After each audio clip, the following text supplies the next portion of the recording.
టాలీవుడ్ లో power star Pawan Kalyan range వేరే. ఆయన క్రేజ్ ని మరెవరు కూడా రీప్లేస్ చేయలేరు. అలాంటి ఆయన పాలిటిక్స్ లోకి వచ్చి బెటర్ రిజల్ట్స్ చవి చూశారు. 2019లో 2 చోట్ల ఓడిపోయారు. కానీ 2024లో అలాంటి రిజల్ట్ చవి చూడడానికి పవన్ కళ్యాణ్ ఏమాత్రం కూడా సిద్ధంగా లేరు. తాను ఖచ్చితంగా అసెంబ్లీలో అడుగు పెట్టాలి అనే కృత నిశ్చయంతో పవన్ కళ్యాణ్ ఉన్నారు. అందుకే పవన్ కళ్యాణ్ పిఠాపురంలో తనకు మద్దతుగా వచ్చే ఒక్క అవకాశాన్ని కూడా వదులుకోవట్లేదు.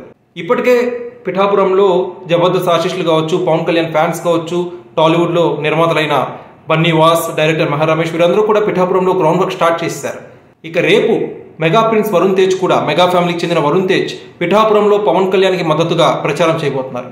ఇక మే మొదటి వారంలో మెగాస్టార్ చిరంజీవి ప్రచారం చేయబోతున్నారు. అయితే పవర్ స్టార్ పవన్ కళ్యాణ్ ఒక స్టార్ ఫోర్స్, ఒక యుఫోరియా కలిగిన వ్యక్తి. ఆయన పిలుపునిస్తే లక్షలాది మంది ప్రజలు తరలి వస్తారు. అలాంటి యుఫోరియా కలిగిన వ్యక్తికి ఇంత హ్యూజ్ క్యాన్వాసింగ్ అవసరమా?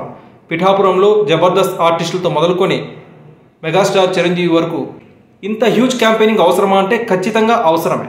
ఎందుకంటే ఒక పక్కన వంగా గీతకి మద్దతుగా ముద్రగడ పద్మనాభం, మిథున్ రెడ్డి ఇలాంటి నాయకులు, ఎస్పెషల్లీ ముద్రగడ పద్మనాభం కాపు ఉద్యమ నాయకుడు. ఆయన పిలుపునిస్తే ఎంతోమంది కాపులు ఖచ్చితంగా తరలి వచ్చే అవకాశం ఉంది. సో ముద్రగడ పద్మనాభం గారిని ఏమాత్రం కూడా లైట్ తీసుకునే అవకాశం లేదు. ఆయన వయసు పండిపోయింది కదా, ఆయన చూసి ఎవరు ఓట్లేస్తారే అని అనుకోవడం హాస్యాస్పదంగా ఉంటుంది. సో ముద్రగడ పద్మనాభం గారిని చాలా సీరియస్గా తీసుకునే పవన్ కళ్యాణ్ కానీ చిరంజీవి కానీ పిఠాపురంలో ఖచ్చితంగా జనసేన పార్టీ గెలవాలి అని కృత నిశ్చయంతో క్యాంపెయిన్ చేయడానికి సిద్ధపడుతున్నారు. పవన్ కళ్యాణ్ ఏమాత్రం కూడా టేక్ ఇట్ ఫర్ గ్రాంటెడ్ అనే యాటిట్యూడ్తో అస్సలు లేరు.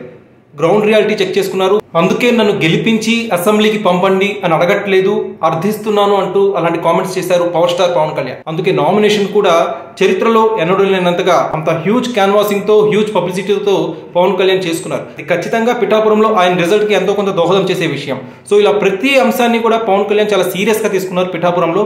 ఎస్పెషల్లీ వర్మతో ఆయన సాన్నిహిత్యం, వర్మతో ఆయన కలిసిపోయిన విధానం చాలా అప్రిషియబుల్ అని చెప్పాలి.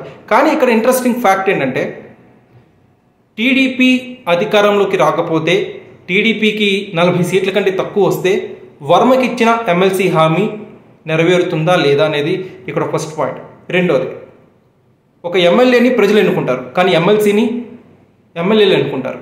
సో వర్మ ఇక్కడ ప్రజలతో తన అనుబంధాన్ని కట్ చేసుకున్నట్టే పరోక్షంగా. సో వర్మ సపోర్ట్ ఇచ్చినా కానీ వర్మ యొక్క క్యాడర్, వర్మని నమ్ముకున్న వ్యక్తులు పవన్ కళ్యాణ్కి ఎంతవరకు సపోర్ట్ చేస్తారనేది కూడా ఇక్కడ ఇంట్రెస్టింగ్ ఫ్యాక్టర్గా మారింది.